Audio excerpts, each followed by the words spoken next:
Alors nous continuons notre voyage avec la grande prêtresse. Voilà, j'ai choisi la grande prêtresse du royaume caché, du tarot du royaume caché. Voilà, j'aime bien cette manière de l'interpréter, notamment le fait qu'elle, comme si elle laissait aller quelque chose derrière elle pour aller découvrir autre chose devant elle. Voilà, mais pour avancer, il faut qu'elle laisse derrière elle certaines choses pour pouvoir évoluer. Et, voilà, donc j'aime bien cette manière d'interpréter la grande prêtresse. Voilà, comme si, oui, il fallait qu'elle aille se découvrir et aller voir plus en profondeur au fond d'elle. Voilà, et se lâcher prise aussi qu'il faut pour y aller. J'aimais bien la grande prêtresse du Light Years Tarot parce qu'elle est très belle, mais je trouve qu'elle, voilà, c'est l'interprétation est plus liée au fait que c'est une personnalité intuitive qui est reliée plus au spirituel, à la magie, plutôt, oui, quelqu'un de plus spirituel. Alors, est-ce que je l'ai là? Je sais pas, je l'ai pas mise de côté. J'en ai mis d'autres de côté. Est-ce que j'hésitais à en mettre d'autres? Non, c'est pas elle. Évidemment, ça va être la dernière. Ouais, il faut, ça va être la dernière. L'avant-dernière. Voilà, donc oui, c'est quelqu'un qui est connecté, qui est connecté à un autre monde. Voilà, qui est à l'écoute de son troisième œil, donc de son intuition. Voilà, donc c'est plus ce côté-là. Voilà, c'est pas ce que je recherchais dans ce tirage, dans le tirage que je vais faire.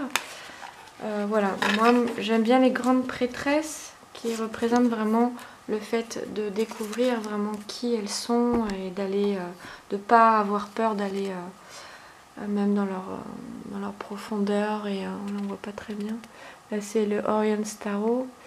Voilà, donc là on a plus l'idée de transformation du loup noir, de tout ce qui est lié à notre côté sombre, et voilà, c'est ça que je préfère. Ici on a le Slow Tarot. Voilà. Bon, je ne vais pas les interpréter. Chaque personne a... Voilà, c'est le côté un peu plus sombre. Là c'est le Game of Thrones Tarot et le Deviant Moon Tarot. Comme si elle disait non, n'y allez pas, vous allez découvrir des choses affreuses sur vous. Voilà, donc bon, j'ai mis celle-là parce que j'aime, voilà, c'est celle qui me parlait pour ce tirage. Donc là, en fait, j'ai pas utilisé pour le tirage le tarot du royaume caché, mais voilà, j'ai eu envie de le faire quand même avec le Light Years Tarot. Voilà, ça m'est venu comme ça.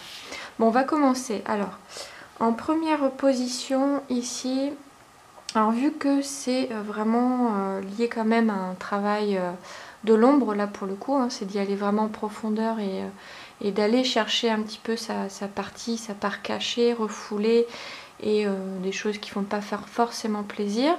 Je ne vais pas non plus aller trop dans le détail pour aujourd'hui. Alors la première question est: que faut-il que je laisse derrière moi?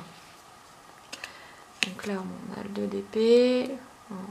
Très brièvement, ici ça peut être le fait de d'ôter le voile de l'illusion qui est un peu tenu par ses pensées stressantes, ses croyances erronées.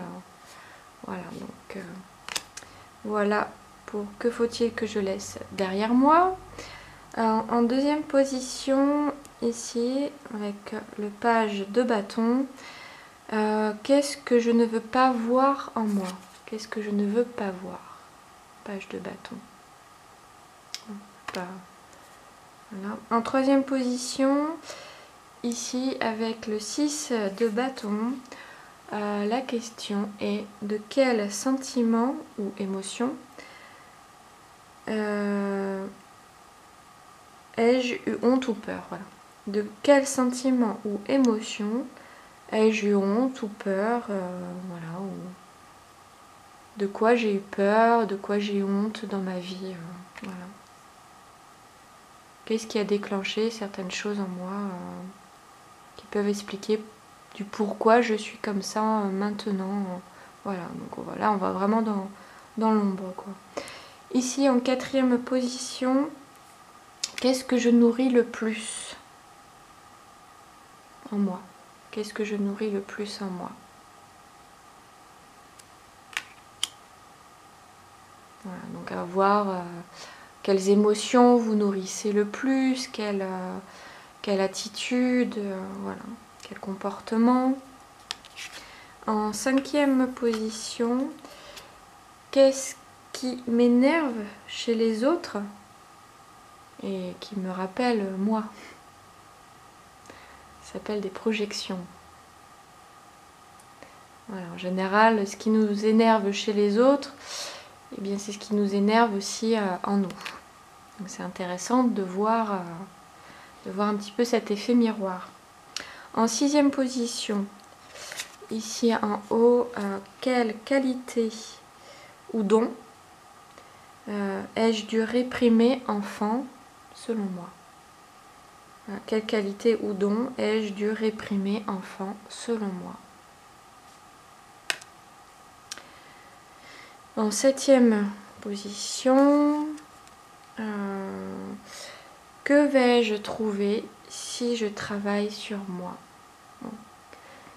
La chose positive, voilà. Comment allez-vous évoluer? Qu'allez-vous trouver si vous travaillez sur vous?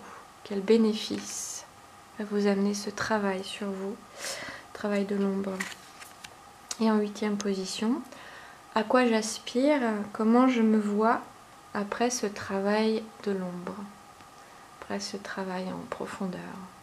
Voilà, parce qu'il y a l'ombre, mais il y a aussi la lumière. Voilà, donc à quoi j'aspire? Comment je me vois après ce travail en profondeur? Voilà, donc voilà pour ce qui est de la lecture de la grande prêtresse. Et on se retrouve ensuite avec l'impératrice. Voilà, à tout de suite.